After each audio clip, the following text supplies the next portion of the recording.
You will then present to me the brother who has been elected to discharge the important duties of the Master of this Lodge.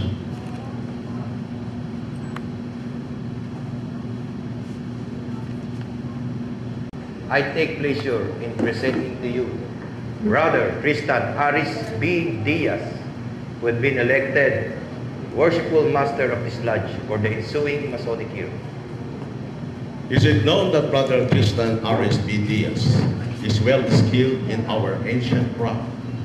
Is he zealous in his regards for the interests of our order? And is he duly qualified to discharge the special duties of the Master's chair?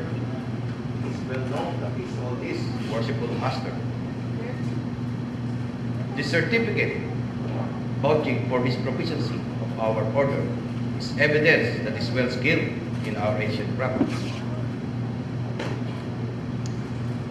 Of good moral, true and trusty, and a lover of the fraternity, I doubt not that he will perform his duties with fidelity and with honor. Worshipful Sir, the brethren of this Lodge repose in confidence in your integrity, in your zealous regards for the interests of Masonry, and your ability to discharge the important duties of the Master's chair, have chosen you to occupy that honorable position during the ensuing year. Are you willing to accept this important trust? Yes, sir. My brother, you will then face your brethren of this Lodge.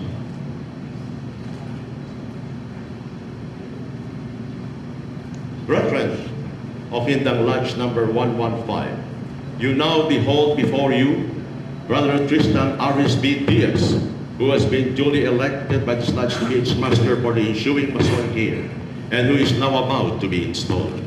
If any of you has any reason to urge why he should not be installed, you will now make it known, or forever after, hold your peace. My brother, you will face the east.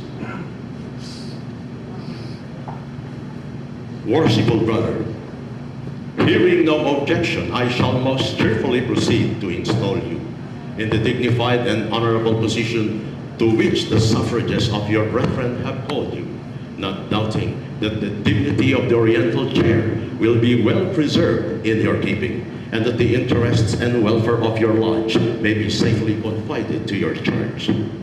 Before commencing your investiture, however, it will be necessary that you should signify your assent to those ancient charges and regulations which points out the duties of the masters of the lodge, in which, on no account, ever to be neglected or departed from.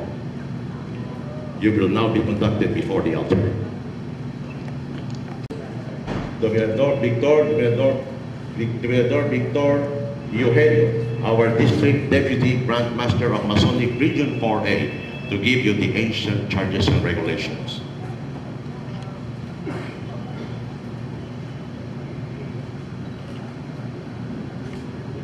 My brother, the ancient charges and regulations are as follows. 1. You agree to be a good man and true and strictly to obey the moral law. 2. You agree to be a peaceable citizen and cheerfully to conform to the laws of the country in which you reside. 3. You promise not to be concerned in plots and conspiracies against government, but patiently to submit to the decision of the Supreme Legislature. 4. You agree to pay a proper respect to the civil magistrate, to work diligently, live creditably, and act honorably by all men. 5.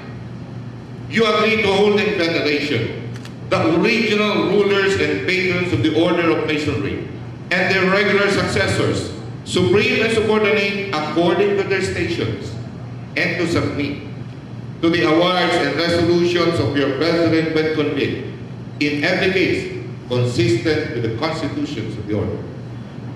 6. You agree to avoid private piques and quarrels, and to guard against intemperance and excess. 7. You agree to be cautious in carriage and behavior, courteous to your brethren, and faithful to your lodge. 8. You promise to respect genuine brethren and to discountenance impostors and all deserters from the original plan of Masonry. 9. You agree to promote the general good of society, to cultivate the social virtues, and to propagate the knowledge of the art. 10. You promise to pay homage to the Grand Master for the time being and to his officers when duly installed, and strictly to conform to every edict of the Grand Lodge or General Assembly of Masons that is not subversive of the principles and groundwork of Masonry.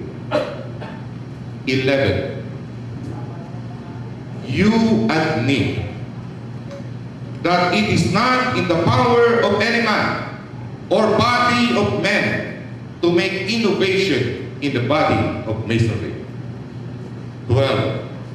You promise a regular attendance on the committees and communications of the Grand Lodge, on receiving proper notice, and to pay attention to all the duties of Masonry on convenient occasion.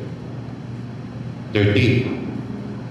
You admit that no new lodge should be formed without the permission of the Grand Lodge, and that no countenance should be given to any irregular lodge or to any person clandestinely initiated therein, being contrary to the ancient charters of the order. 14. You admit that no person can be regularly made a Mason in or accepted a member of any regular lodge without previous notice and due inquiry into his character. And 15. You agree that no visitor shall be received into your lodge without due examination and producing proper vouchers of their having been initiated in a regular lodge. Those were among the regulations of free and accepted Masons, and to these your assent must be freely given. Raise your right hand. Do you submit to these charges and promise to support these regulations as masters have done in all ages before you? Yes, sir.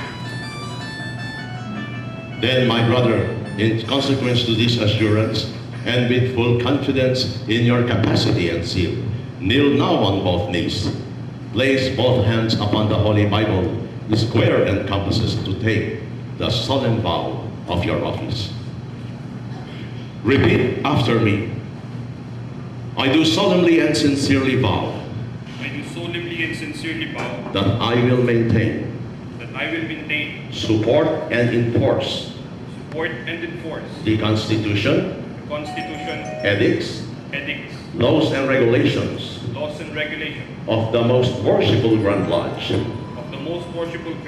of free and accepted Masons of the Philippines, and the bylaws of my lodge, and will faithfully perform to the best of my ability all the duties of the office to which I have been elected.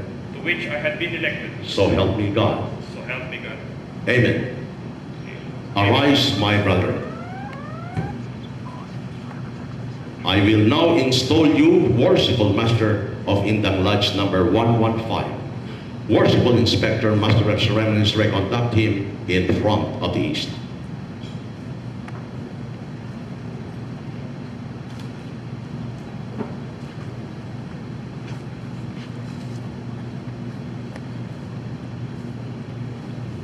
I now invest you with the jewel of your station, the square.